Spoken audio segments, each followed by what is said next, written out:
Şirin göçü yaptı gelen ahyan.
В связи с юбилейной датой 150-летия со дня рождения Гаврила Васильевича Никифорова, Манет-Тахула, вот сегодня ко мне приехали взять интервью из музея Мегино-Кангаласского улуса. И поскольку выяснилось, что наша семья является ближайшим родственником Манет-Таха, я хочу рассказать об Иване Ивановиче Платонове, моем дедушке, который был женат на сестре Манет-Таха Гаврила Васильевича. Вот Еулина, она родила Ивану Ивановичу 3 детей, моему дедушке, так? Калисфену Ивановну, Кыдану Ивановну и Сату Ивановну.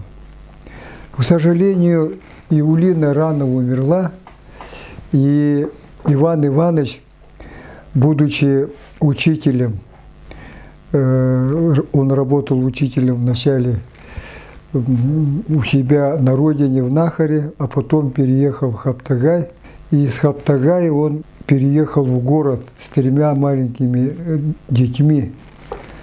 Так, и, значит, надо сказать, что Ивана Ивановича я не помню, но мама рассказывала, Кыдана Ивановна, так, что он каждый день приходил к нам на улицу Орджоникидзе, чтобы поцеловать меня, понюхать в лоб и уходил. Он был очень рад тому, что Калисфена Ивановна вышла замуж за Георгия Прокопьевича Башарина. Вот. Но, к сожалению, Иван Иванович умер в феврале 1948 года в возрасте 55 лет. Он внес очень большой вклад в образование Нахаринского улуса, и в его честь в этом году был поставлен памятник, а школе присвоено имя Ивана Ивановича Платонова. Иван Иванович Платонов очень хорошо воспитывал своих детей, чтобы они были дисциплинированными, ответственными, работящими, уважали старших, здоровались, уважали культуру своего народа и русскую культуру. Иван Иванович был женат на Лидии Константиновне Еверстовой, так, и она была фельдшерицей, работала в Намском Улусе фельдшером, была замужем за Еверстовым, а Еверстов был тоже ближайший знакомый друг Ивана Ивановича. И когда Еверстов умер, вот Лидия Константиновна за него замуж вышла. Она прекрасно говорила по-якутски, хотя она была полуполячкой, ну, в общем, она русская, так, прекрасно говорила по-якутски, по-русски, работала в поликлинике городской. Я приходил часто к своему брату Юрию, так, на Ярославского, и вот она очень хорошо готовила там пирожки и прочее, так. В общем, очень любила Юру, Юрия Георгиевича, так. Ну, она тоже рано умерла. Я вот видел, когда она вот уже тяжело болела, как-то пришел один раз навестить, и у нее глаза как-то помутнели, так, а на утро она умерла. Вот мы ее хоронили с Ярославского, я тоже помню. Там, значит, поликлиники, работники поликлиники добрым словом помянули ее, сказали, что она была хорошим специалистом. Вот это я помню. Но теперь я хочу рассказать о своей маме, Колесфене Ивановне. Колесфена Ивановна Платонова была детской писательницей, очень талантливой. Но, к сожалению, она написала мало. При ее жизни только один сборник вышел «Харачанин», так? Ну, еще несколько рассказов, видимо, так. Ее высоко ценил народный писатель Якутии Мординов, Аммачигья. Ага. Вот, ну, вообще все писатели, так, народные писатели Якутии очень высоко ее ценили. Так, теперь моя жена Зоя Константиновна, она изучает ее творчество, так, и хочет издать книгу, вот собрать, перевести. Она была еще переводчицей, перевела Чехова, Каштанку, разные там рассказы и так далее, детские. Вот дочка Ольга Карловна, она филолог, она тоже заинтересовалась, сказала, что очень хорошая писательница. Вот мы собираемся собрать все, что она написала, и опубликовать книгу. Вот Колесфена Ивановна была отличницей учебы в пединституте, с отличием закончила. Первый выпуск учительский так, в пединституте она закончила с дипломом отличия. Ее, значит, оставили на работе, так, в радиокомитете. И она в радиокомитете работала. Потом, вначале она была старшей пионер-вожатой в обкоме комсомола и так далее.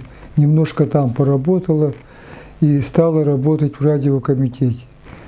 Она, значит, в годы учебы познакомилась с моим папой Георгием Прокопьевичем. Они полюбили друг друга, поскольку они были общественниками очень хорошими. Так? Ну вот. И Иван Иванович был очень рад, и что вот именно Колесфена вышла замуж за Георгия Прокопьевича, потому что он уже в те годы был очень активным общественным деятелем. В пединституте он руководил философским кружком, так, был таким активным комсомольцем на уровне городского комитета, там, лектором хорошим. Вот. И вот, будучи студентом 3-го курса пединститута, Георгий Прокопьевич, когда вел философский семинар, стал по вопросу о троцкизме, да? И там, значит, один человек, в то время, значит, люди КГБ, МВД работали очень хорошо, так? И он написал донос на моего отца, что он троцкист. А дело было это весной, так, и летом студенты сказали ему, Георгию Прокопьевичу, что ты уезжай в Москву, а то тебя тут арестуют, и ты попадешь в тюрьму, да? А Георгий Прокопьевич в это время болел легочным туберкулезом. Ну, все он рассказывал, как, значит, все делились планами, кем они будут, сейчас закончат скоро, через 1 год, да. Ну, и его даже в расчет не принимали. Он так тихо там лежал. И ему собрали стипендию, поскольку родители были очень бедными. Летнюю стипендию всю собрали, вся группа, так, и, значит, сказали, чтобы он уехал. И он уехал в Москву. Месяц туда это ехал, так очень долго. Я опоздал на учебу. Но пришел, его перевели в институт, педагогический институт имени Карла Липкнехта. Приходит в институт, ему говорят: товарищ Башарин, вы опоздали, а потом у вас там в Якутске там ученых нет, ни кандидатов, ни профессоров, знания у тебя плохие. Понятно? И все, мы тебя не принимаем. Георгий Прокопьевич пошел в Министерство образования, показал в министерстве свою зачетную книжку, там одни 5 были. Вот. И я, говорит, хочу стать педагогом, так, вот перевелся сюда. И позвонили в институт, ну, сказали, примите, вот он очень хорошо учится и хочет стать, коммунистом хочет стать. Так, общественник, возьмите его. И оказывается, 500 человек приехали с опозданием туда. Вот с разных регионов, так. И устроили диктант по русскому языку. Диктант устроили 500 человек. Написали диктант 10 человек всего. И 5 получил только Георгий Прокопьевич Башарин. Его сразу освободили от занятий по русскому языку. Ну вот он, значит, поскольку болел туберкулезом, поступил в больницу и учился в больнице, конспектировал, читал все так. Даже выучил немецкий и английский язык, лежа там, так. А весной он сдал экзамены на отлично сдал экзамены, представляете? И ему даже экзаменационная комиссия, так, она, значит, по поручению этой комиссии председатель экзаменационной комиссии написал ему благодарственное письмо. Вот мама вот в этой книге, кстати, Георгий Башарин, очень хорошая книга. Можете там потом ознакомиться, так, и отсюда перефотографировать, там все есть. Написали письмо. Вот такое, с таким содержанием. Георгию Прокопьевичу Башарину. Поздравляю вас с блестящим окончанием государственных экзаменов. Выражаю вам от имени и по поручению профессоров-экзаменаторов благодарность за то удовольствие, которое вы нам всем доставили. Вашими отличными ответами вы показали не только основательное знание исторического материала, но и умение прекрасно анализировать и обобщать. Одновременно могу вам сообщить, что кафедра истории народов СССР, как мне стало известно, предлагает вам остаться аспирантом по этой специальности при институте имени Карла Липкнехта. Очень жалко, что ввиду расстроенного состояния вашего здоровья вам нельзя теперь остаться в Москве и принять это лестное приглашение. Надеюсь, что вы не порвете связь с институтом и через короткий срок вновь вернетесь в вашу среду. Пока же желаю вам больших успехов в той преподавательской работе при Якутском пединституте, куда вы сейчас направляетесь. С полным уважением к вам, председатель Государственной экзаменационной комиссии профессор Дьяков, Москва, 5 июля 1938 года. Экзаменационная комиссия считает, что он освоил курс очень хорошо, так, и предлагали ему остаться в аспирантуре. Но по болезни он не смог это сделать и сказал, что поедет в Якутск, поправится, обязательно приедет в аспирантуру. Ну, с большим сожалением его отпустили. Он приехал сюда и стал работать в пединституте преподавателем. И сделал доклад о 3 писателях, реалистах, просветителях Кулаковском, Сафронове, Неустроеве, обвиненных несправедливо в буржуазном национализме.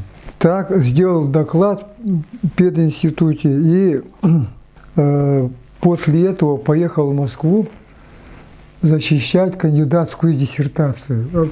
Вот это вот, значит, в обкоме партии эту позицию не разделили. Там был секретарь Бордонский, который обвинил его в буржуазном национализме, что это вредная работа и так далее. Да?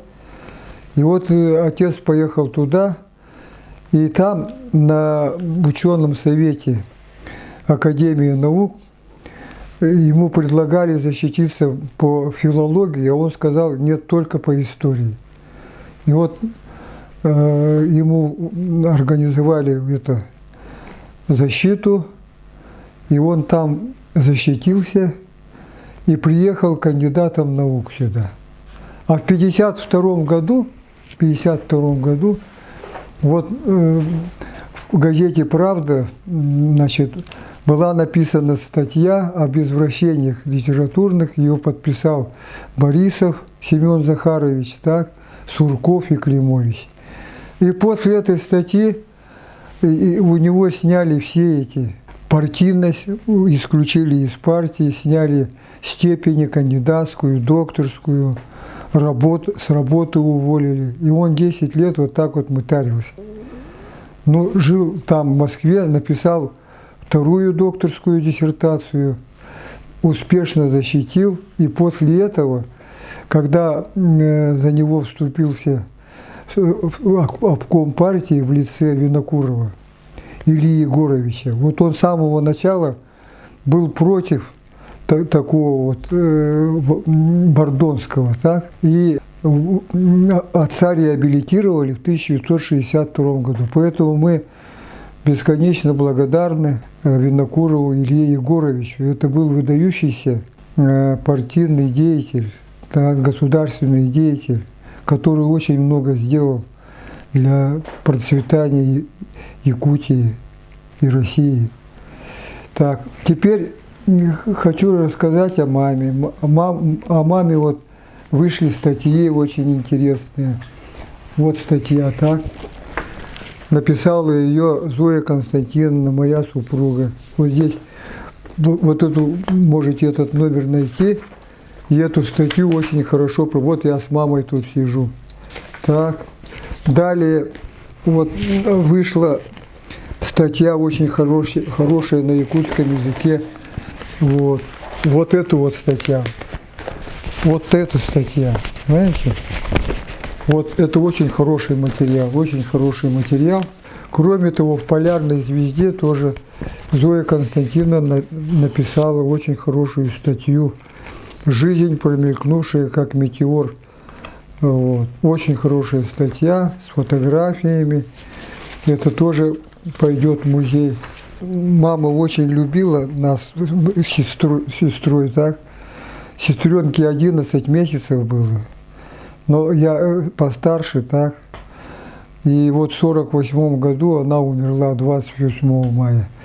Отец умер в феврале, а она в мае умерла после операции. И она написала письмо своим сестрам, чтобы они заботились о нас. Так. И говорит, так хочу жить, но видите, что... К сожалению, на похороны отец не смог приехать. Во-первых, там транспорт, долго ехать и прочее. Он был как раз в Москве, защищал свою диссертацию. Так.